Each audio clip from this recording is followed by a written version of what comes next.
Hello বন্ধুরা, welcome back to my channel. আমি সূর্য চলে এসেছি আবার একটা নতুন ভিডিও নিয়ে, নতুন দিন নিয়ে। আজকে পুরীর ফার্স্টে চলে এসেছি তোমাদের সাথে সমুদ্র দেখাতে। সমুদ্র সৈকতে আজকে চলে এসেছি তোমাদের সাথে, সেটাই শেয়ার করব। আর কোথায় যাচ্ছি বিকেলে সেটাও তোমাদেরকে শেয়ার করব। চলো দেখতে থাকো।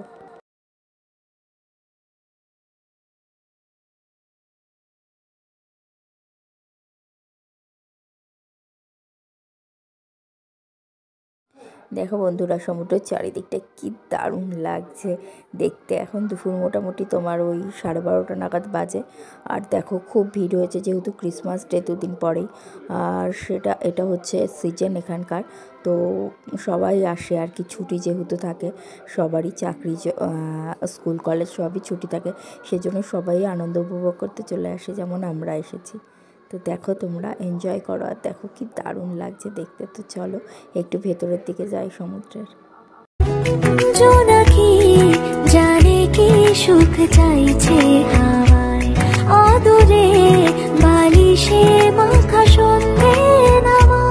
মেঘে ওই লিখেছি ছুটিয়া তো ছোঁয়ায়, ছুঁতে চাই রোজ ভোর ঘুম ভাঙা বৃষ্টি নামায়। সে করতে কানায় সুখে স্বপ্ন জমায়, তুই মনে আঁকে ছবি। তো বন্ধুরা, এরপর বেরিয়ে পড়লাম বিকেলে। দেখো কেমন সামনে ভিড়। আমরা চলে এসেছি গুপ্ত বৃন্দাবনে। তো গুপ্ত বৃন্দাবনে প্রবেশের আগে এই ধরনের ভিড় হয়েছে, এতটা ভিড় আর কি, লাইন দিয়ে ঢুকতে হবে। তো চলো লাইনে দাঁড়াই আর ভেতরে ঢুকিয়ে তোমাদের সাথে আবার দেখা করছি। তো বন্ধুরা দেখো, আমরা ভিতরে ঢুকে গেছি। আর ভেতরটা একটু দেখানোর চেষ্টা করছি, বাট অন্ধকার হয়ে গেছে। আর এখানে লাইটের সেরকম কোনো ব্যবস্থা নেই। তো চলো একটু একটু করে তোমাদের সাথে আর কি শেয়ার করি, যেটুকু তোমরা বুঝবে আর আমিও বুঝতে পারবো সেটুকুই তোমাদেরকে শেয়ার করব। তো বন্ধুরা, এই দেখো ভেতরটা। এখানে মহাপ্রভু আর কৃষ্ণ এমন কেউ রয়েছে, হয়তো ঠিক বুঝতে পারলাম না। আর এই দেখো ভেতরটা খুবই অন্ধকার, আমি যেটুকু পারছি বারবারই বলছি। আর প্রচণ্ড ভিড়ও। তো যেটুকু পারবো আমি সেটুকুই তোমাদেরকে শেয়ার করব। তো এবার আমরা এখন যাচ্ছি রাধাকৃষ্ণ মন্দিরের ভেতর। তো চলো দেখতে থাকতাম। দেখো বন্ধুরা, ভেতরটা বেশ সুন্দর সাজানো, কিন্তু আলোর যে কেন ব্যবস্থা নেই জানি না। মোবাইলের ফ্ল্যাশ জ্বালিয়ে আমি কোনো রকমের ভিডিওটা ক্লিয়ার করার চেষ্টা করছি, বাট কতটা পারবো জানি না। তো চলো দেখো, তোমরা বেশ সুন্দর সাজানো। তো চলো চারিদিকটা তোমাদের একটু ভালো করে ঘুরিয়ে ঘুরিয়ে দেখাই। অন্ধকারের মধ্যে তোমরা একটু কষ্ট করেই দেখো বন্ধুরা। তো চলো দেখি তোমাদেরকে একটু ঠাকুরকে দর্শন করিয়ে নিই। দেখেছো তো কেমন ভিড় সামনে। তো চলো ঠাকুরের কাছে যাই আমরা।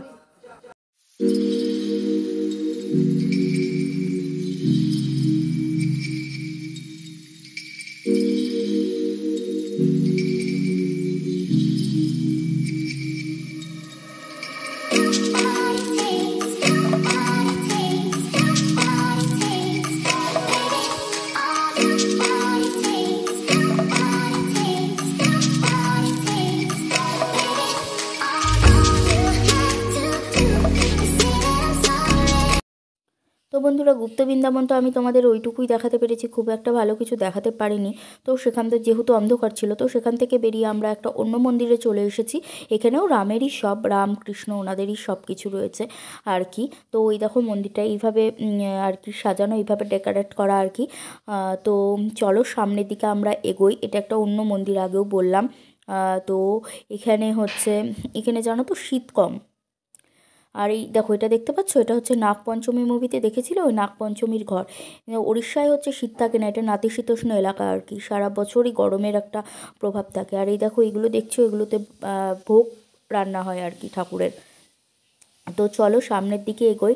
আর আজকে আমি ভিডিওটি এখানেই শেষ করব। মন্দির, ওই রাক্ষসটা দেখতে পাচ্ছ সামনে, ওনার ভেতরে প্রবেশ করে কি আছে সেটি আমি তোমাদের পরবর্তী ভিডিওতে শেয়ার করব। আর এখানে আজকে ভিডিওটি এই অবধি শেয়ার করব তোমাদের সাথে, এইটুকুই এনজয় করা। আর গুপ্ত বৃন্দাবন কেমন লাগলো অবশ্যই কমেন্ট করে কিন্তু জানাতে ভুলবেন, অবশ্যই কমেন্ট করবে। তো চলো টাটা।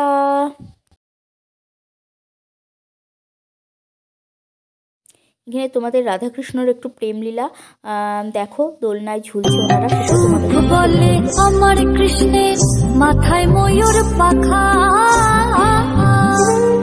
আহা সুখ বলে আমার কৃষ্ণের মাথায় ময়ূর পাখা।